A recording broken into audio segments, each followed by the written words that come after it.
Good afternoon, everybody. Welcome to the Zinemaldia Meetings today, to the Zinemaldia Meetings, but maybe we should call them second edition of meetings, because all the directors and the guests that we have here have been already in the festival and have participated in this meeting. We have people coming from Galicia to swimming pool in Extremadura, going through France and through many different countries, to Bulgaria as well. Let's welcome them all. Welcome. How are you? Pleased to meet you. Our first team is the team of the Galician film Fire Will Come. It's a film that is presented in the Pearl section, and it won the jury prize in the Certain Regard section of the festival at that time. We have with us Benedicta Sanchez and Imano and Arias, the other actor, and we have the director with us, Oliver Laxe. One of the main characters it's a person that sets things in fire, a pyroman. I would like to know what was interesting for you in that idea. Well, I had the idea of shooting home. I wanted to shoot a film home in Galicia, and I also wanted to deal with my ancestors and all the ancient values in the Galicia culture. And for me, Amador and Benedicta, the two characters, are like poems.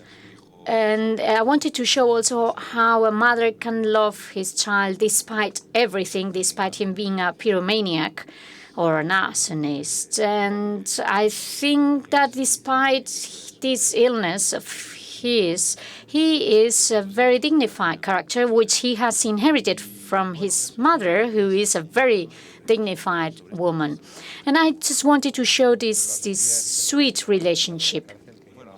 So this is a story of an arsonist that comes out of jail. Wait a minute. We don't know if he was an arsonist. He was in jail due to that, but it's not sure if it was him or not. So the mother had not seen his son for a long time, and then they meet each other again. And the first question she poses is, "Are you hungry?" This is so sweet. Eso que me ha corregido, que le he dicho mal la frase. No, the sentence was not exactly that. The sentence was, are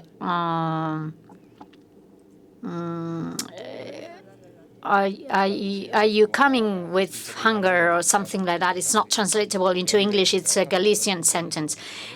Anyway, I would like to know how you chose the actors. I love people, and I wanted to shoot a very essential film without much psychology, but I needed actors that are very connected with their psychology and with their essence more than their psychology. And these two actors have lived in a rural area, and their face expresses a lot. And of course, I did some casting meetings in that region.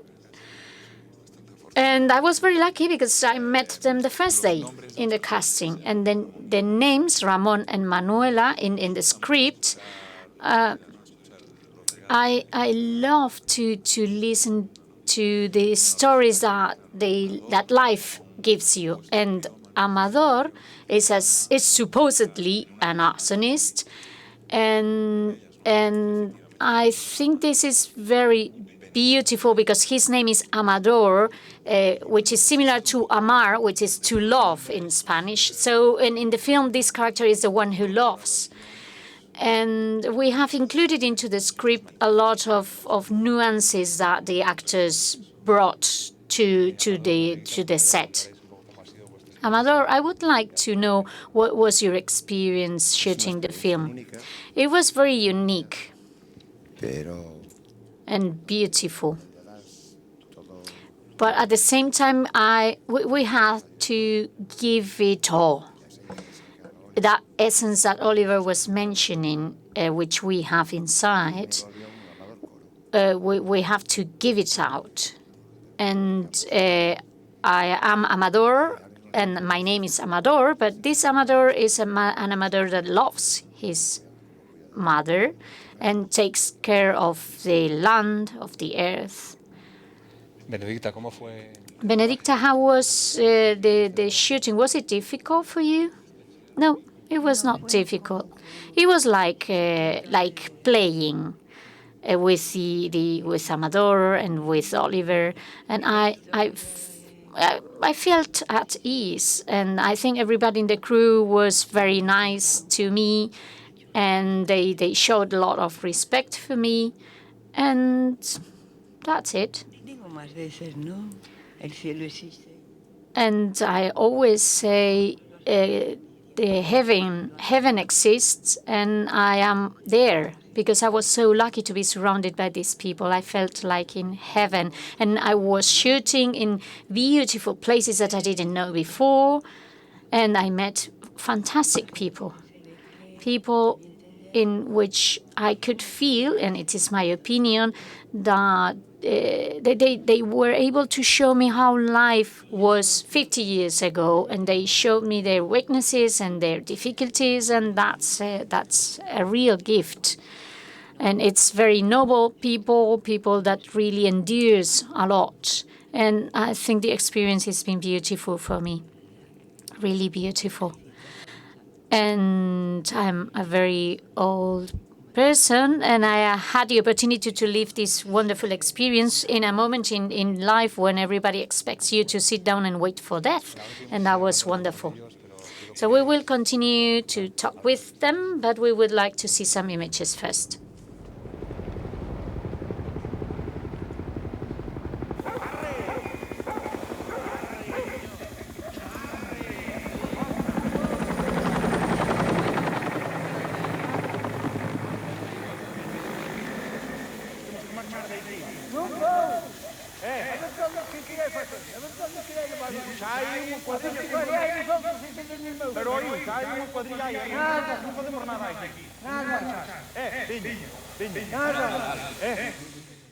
Bueno, ahí veíamos there a fire.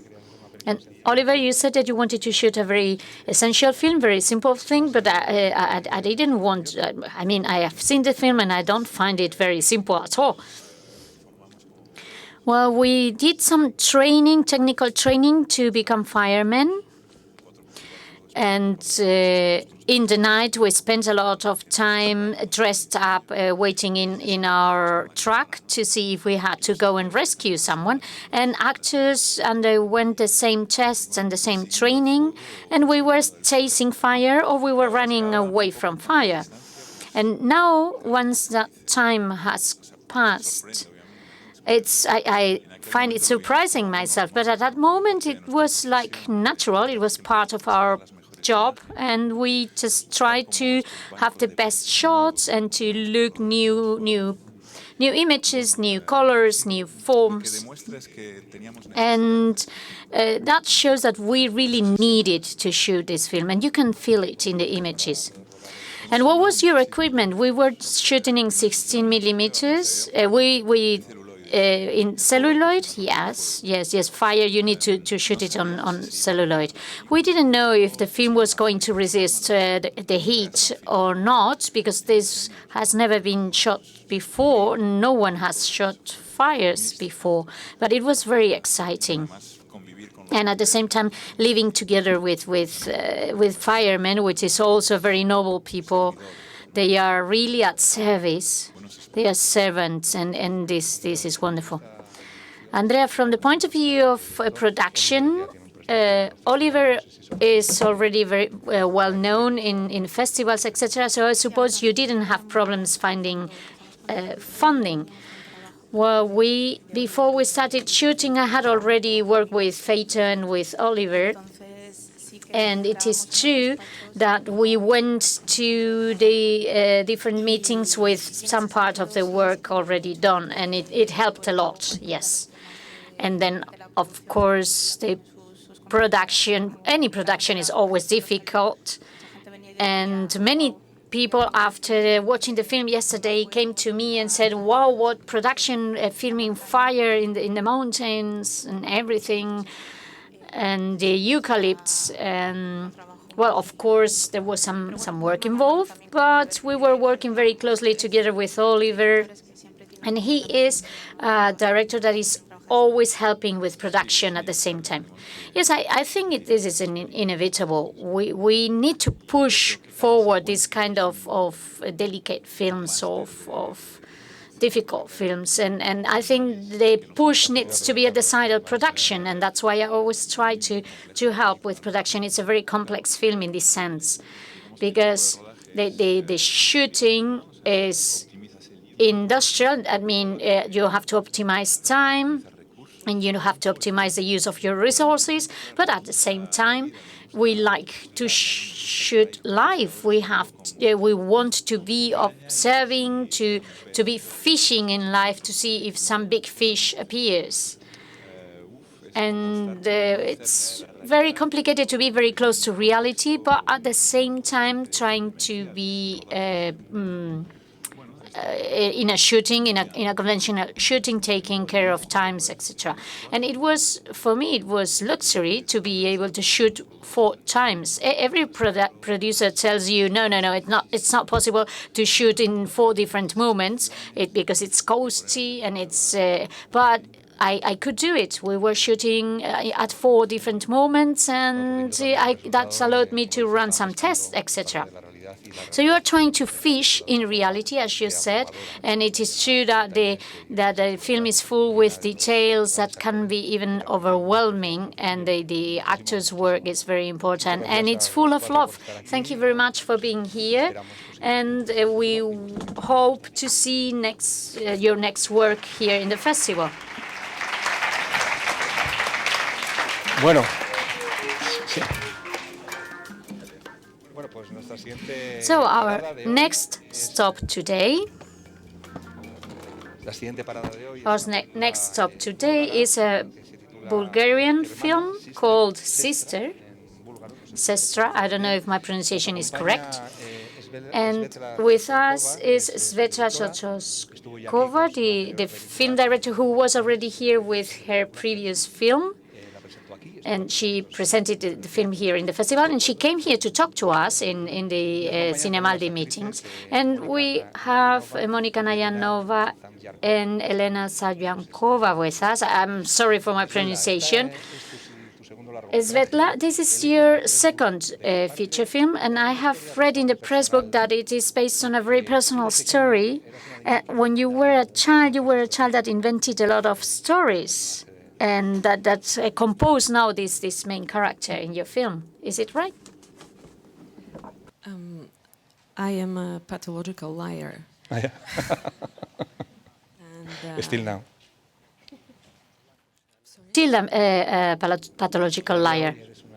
Still. Today, even today.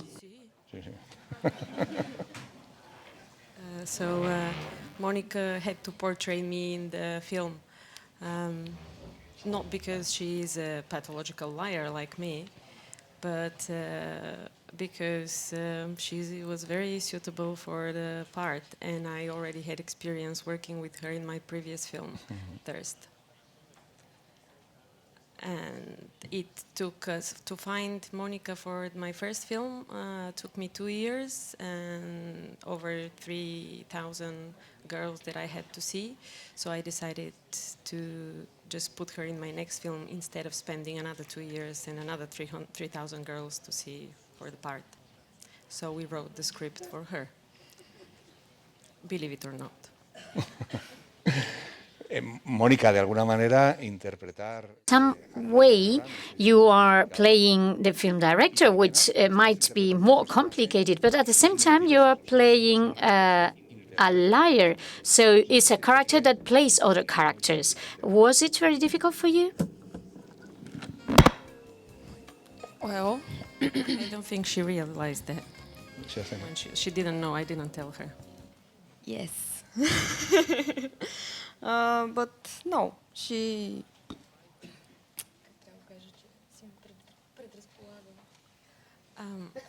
I'm just going to talk Yeah. what she says in English, okay? Yes, okay. She doesn't feel very confident Okay. with English.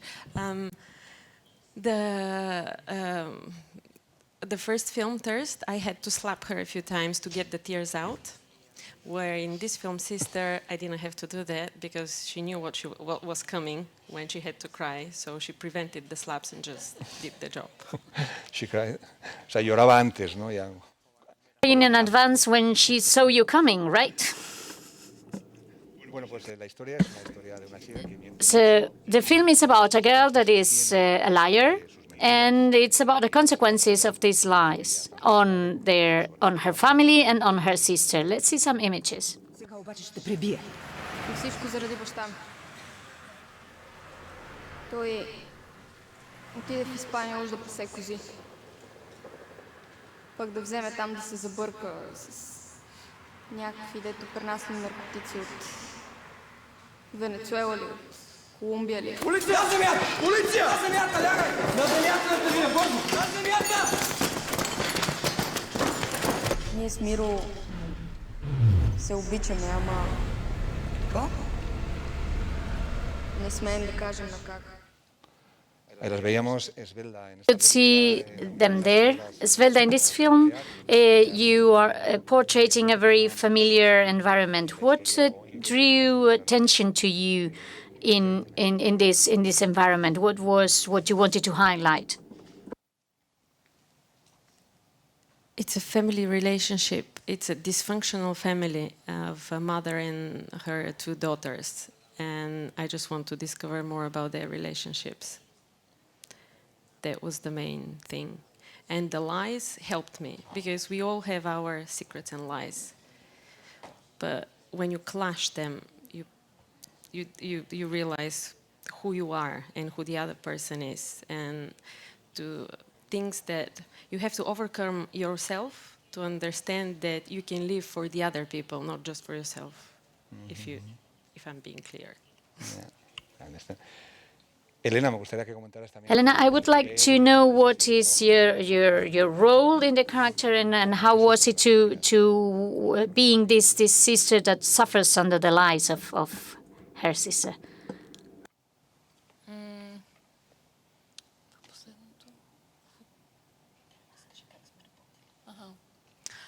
So it was like I don't know. It was easy. We don't have too much rehearsal before it, but we have 1 month for casting with Monica, and then we shoot the film, and we don't spend so much time together, but I feel her closer to me. Mónica, tu personaje. Your character makes figures out of clay. And did you learn how? Did you learn how to do these clay figures?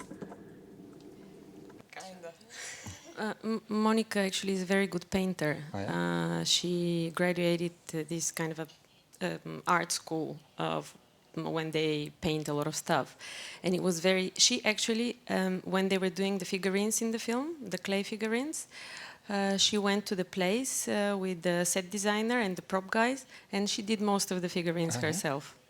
Yeah. Anda. Pues enhorabuena, porque es impresionante. ¿No? Impressive, really. Congratulations. Bueno, pues una historia. Well, I have another question. In your previous film that we presented here in New Directors in the festival, it took place also in a very isolated village. Why do you choose such places where characters are surrounded by nothing?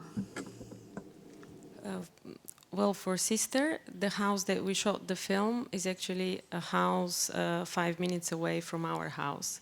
And I've passed by this house millions of times and never realized that it was our next set for the next film. But the house, it's on a crossroad itself. And we said, what a perfect location for a film that characters are on the crossroad. the characters in the film are on a crossroad in life. So we said this house is perfect for that film because it's on a crossroad. The location comes from the movie. It comes from the sense of the film. I guess for most films are like that. I don't know. Claro, te estoy escuchando y como decías que eras una mujer Listening to you, and since you said that you were a compulsory liar, I don't know if I have to believe you or not. Am I convincing? Sorry? Am I very convincing? All my lies, they've gone me so far. See where we are. Ok. Pues muchísimas gracias a las tres por esta película. Thank you very much for this film. We have seen already 2 of your films in this festival, so maybe your 3rd film will be shown here as well. That's what we hope. Thank you. Bueno, y nuestra tercera película. And our 3rd film today is also a meeting with people that we already know. We are with Jean-Gabriel Perriot. It's a French film director that is presenting a very complex film. I don't know how to explain this film. It's very different from your previous work that you presented here at the festival. Welcome and thank you for coming. This film, you have shot this film with students of an institute outside Paris. How did you start this project, or how did the idea come to you? Because it's a kind of sociological experiment. How did it start? First, Well, in this city. I was invited to participate in a workshop in this institute, and I was invited there to work with students and to create a situation and invent something from the base of that situation. And at the beginning, I didn't know what I was going to do with the students, but Share something important for me. It's one of my favorite things in films. It's always to make a film about something I don't know. And to make a film is a way to work. And I was looking for something that could be far from them. So I tried different things. And once we were watching films, except of documentaries, and I showed them some excerpt of film from the 70s, French militant or cinema engagé films. And they were so amazed because they were, in one hand, they were fascinated, intrigued by the situation, and in other hand, they were totally lost. And because for them it's too far in time, and even in the idea of the politics and what it means. So I decided to jump in there and to work with them about politics and political films.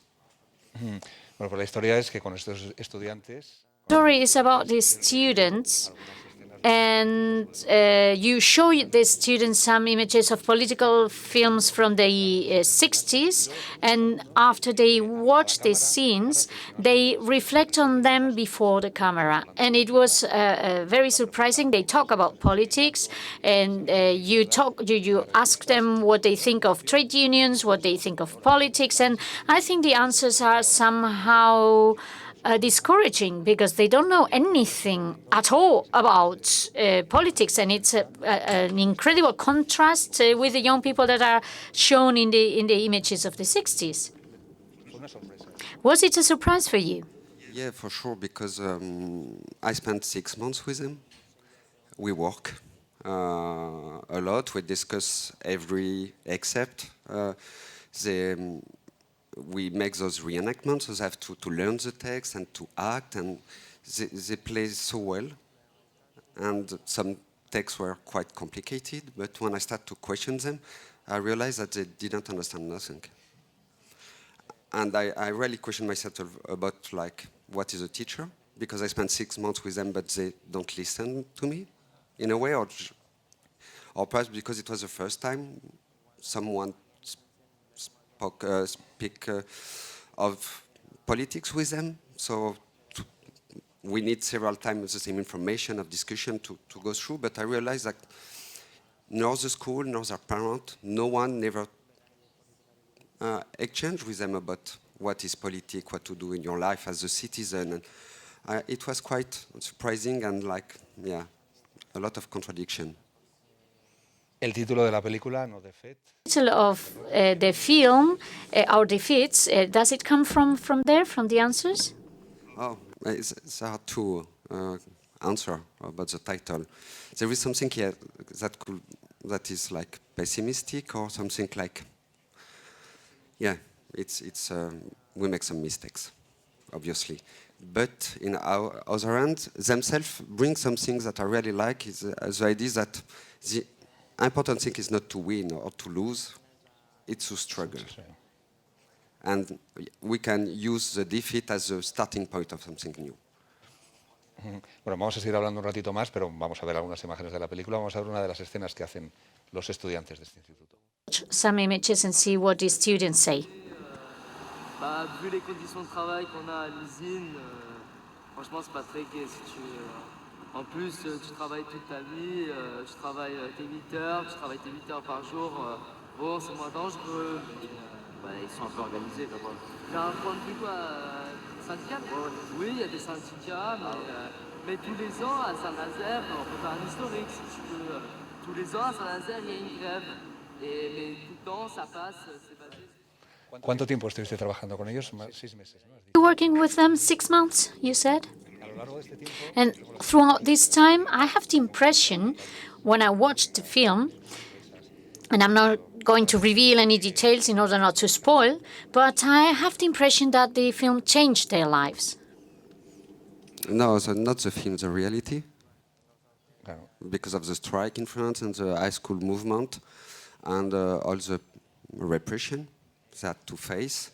And for sure, to make this film, when I talk with them, they say, yeah, we didn't really understood what we were doing, but when we had to face a struggle and everything, we understood afterward. Okay. And it was helpful for us during the struggle, what we did. So it was really nice to hear that. Después de esta...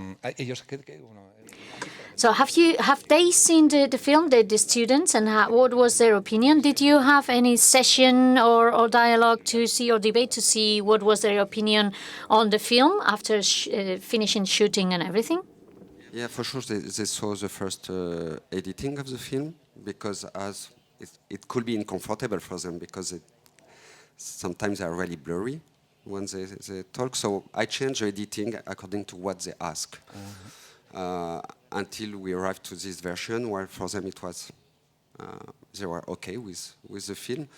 And I really like we did several debates with them, with the audience, and because it was already 1 year ago, so they changed again, and they are really like, I'm still amazed by the way they can talk about the film and what they did. And 1 year before they couldn't say a word almost, but 1 year later on, they are really like strict and like, okay, really militant and everything. It's funny. No sé qué planes tienes para la película. What are your plans for the movie? Would you like to have an open debate or to be shown for an intergenerational debate, for example? Because I don't think that it's just the youth who have to learn from that film. I think their grandparents and their parents can learn a lot from that film. It's a very nice experience. So would you like to have a kind of open debate after the film? For sure, but it's already started in a way when I go a lot in Q&A with the film and touring with the film. But as a filmmaker, we are always in a strange relationship with people when you are in the audience and the people. It's not really a debate. It's question and answer. But when the film will be released in France, I know they organize already some debate with like association or to make something more like to talk about. We can talk about a lot of topics after the film, not only the high school student, as you say, but like in the world we are living in.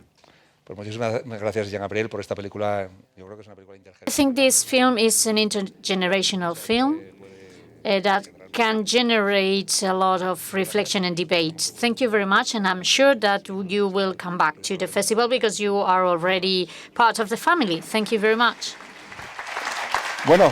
Y para terminar hoy también tenemos otro reencuentro. To come to an end, we meet again with people that present their film in the Zabaltegui section. It's a section in which we have experimental films and TV series, and we have also short films like this one. It's called The Golden Legend, and we have with us Jon de Sosa and Chema García Ibarra, both film directors of the film. The Golden Legend. It is a short film shot in a swimming pool in Badajoz during the summer. Cáceres, not Badajoz, Cáceres. Okay. So how did you find this idea? Where did it come from?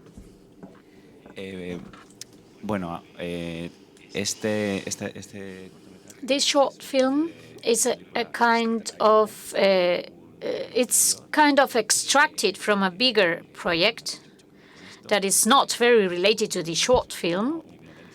It's a kind of different event, but it was going to be part of a feature film, which is still a project. Jon is going to be the film director, and I'm the scriptwriter for this other project. And this feature film would take place in an atmosphere and in a context that is very different from the short film.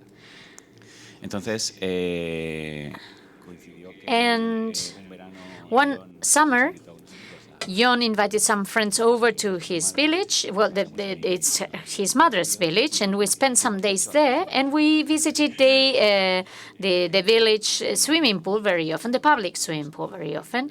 We were there, and we saw the atmosphere there. We got used to eating without just with our swimming suits and no shirt on, etc. So, and we could observe all the atmosphere there. And we had created a context to the other film, but then I found very interesting to extract this atmosphere from the feature film and shoot a short film. So the film is based on observations. It's very realistic, and you have told me that they are actors, but if you watch the short film, you have the feeling that you are shooting real life. So there is a script, and there are actors, so nothing what is happening in the short film is spontaneous. And in fact, well, there are some people that are not professional actors. There are friends of mine from my childhood and people from my family. So, but I always, well, I try to find people that felt very natural and very at ease in front of the camera. But there is a script, and we have shot the script the way it was written, and the editing was also following the script very neatly. So it's fiction, it's not observation. Well, congratulations, because I really thought you were filming as an observation. Let's see some images. ¿Esa es la imagen? Yeah.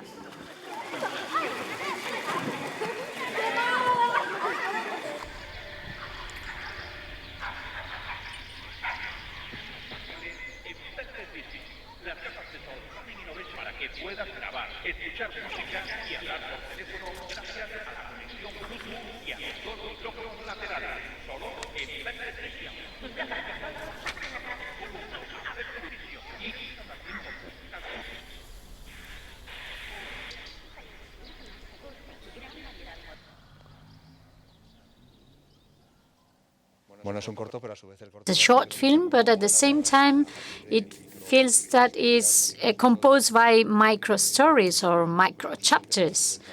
And some of these micro chapters are completely developed and others are not fully developed.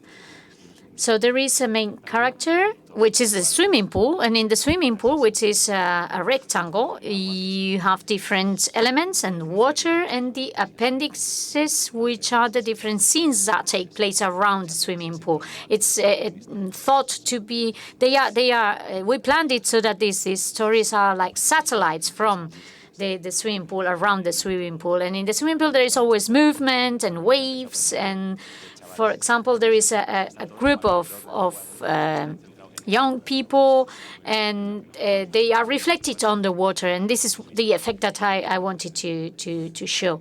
It was very, very nice to be able to shoot some nice atmosphere like the summer. Everybody's at ease and playful. It is very real, but sometimes I had the feeling that it's even surreal. There is a woman that is singing traditional Spanish songs at the background. I don't know if that's normal in that village. Well, I did a casting in the village, and no one came. No person came to find this precise character. So how do you organize a casting to find a woman who can sing that kind of songs, very old songs? Well, we put some posters on the streets in the village and in the bars and cafeterias, etc. And then we even went door to door, knocking and asking if someone was interested in participating, but no one offered themselves. So, hello, I am so-and-so, I am Chema, and I'm the son of so-and-so, and would you like to participate in my film? That was it. And we had lunch. The family had lunch, and one day I told everybody, "Oh, please come, the whole family to the film."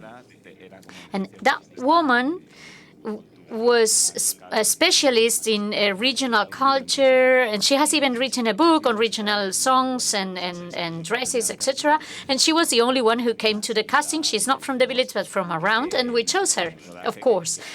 And we asked her during the shooting that she sang a song, and we asked her to sing a song about a certain topic, but we didn't know the song beforehand. But it in the end it was very nice, and it was nice to be nervous, not knowing what she was going to sing. And when we were waiting at the beginning, we thought it was going to be, the title was going to be €2 because it's the ticket to go into the swimming pool costs €2. But in the end, we decided to call it The Golden Legend because it's a book by Santiago de la Voragine, who is a medieval scholar who gathered all these ancient songs in medieval times. So he has a medieval book on this folklore of the area, and it also includes the life of saints of the region, and I had that book. I had read that book as I was a child, and since this movie, the short film, has this flavor of being religious, of saints, and it's also a bit surreal. So we thought it could be. I conceived it as a new chapter to this book. And if you don't know the book, it's the same, because the title is nice, The Golden Legend, even if you don't know what it is about. But for me, this kind of mystic that I give to the atmosphere in the short film makes it part of the book. John, another thing that drew my attention, and I liked a lot, is the announcements in the speakers in the speaker system in the swimming pool. Are they real? Well, there are speakers in that swimming pool, and they do announce things. But in fact, we decided to extract some announcements, some advertisements from local radio stations, and we protected them through the speakers in the swimming pool so that it fitted the atmosphere that we wanted to create. So all this material, we gave it to Agnes P., who is a sound artist, and she works deconstructing sounds, and she was in charge of creating all these advertisements or announcements through the speakers in the swimming pool, because sometimes they sound very deconstructed or very surreal or foreign, and we're very happy with the work that she did as a sound artist. You have worked together before. Are you planning to direct together in a new project? Well, we haven't thought about it. So at the moment, the answer is no. We don't know. No. I don't know. Would you like to work with me again? I don't know. Well, maybe, don't know. Well, Tema is now shooting a film. He's already working with a director of photography, and he's already shooting, and I'm not participating in the program, in the project. So, well, I don't know. I don't know. But anyway, we are very, very happy with the Golden Legend. We have been invited to present it in Madrid, in Toronto, in Greece, and now we are here. And now we're writing. We have finished writing the script to the feature film to which the short film belongs, and we're very happy with the outcome. I've read in Kimoak that one of your dreams is to shoot a Batman scene. It's my dream, yeah. And I'm very far away from fulfilling this dream yet. But do you have the idea of shooting a Basque Batman? Well, I have one idea, which is to imagine what could happen if, because Batman is very angry. In general, is a very angry character that looks for vengeance, and he's a rich guy. And so I wanted to imagine what would happen if he had been born in the Basque Country and he was very angry and rich and searching for vengeance. Because Batman lives in a cave. And so it would be very, very funny to put Batman in Basque, because, well, there is a game with words that Batman, if you translate it into Basque, it translates like one man. And it's very funny. It's very difficult to translate. I'm so sorry. I hope that you are able to shoot this Batman project, because it sounds very delirious, and I love it, and I hope you can present it here. Thank you very much for all the crews that came here to be with us, and see you tomorrow here, where we will continue talking about nice stories and wonderful cinema.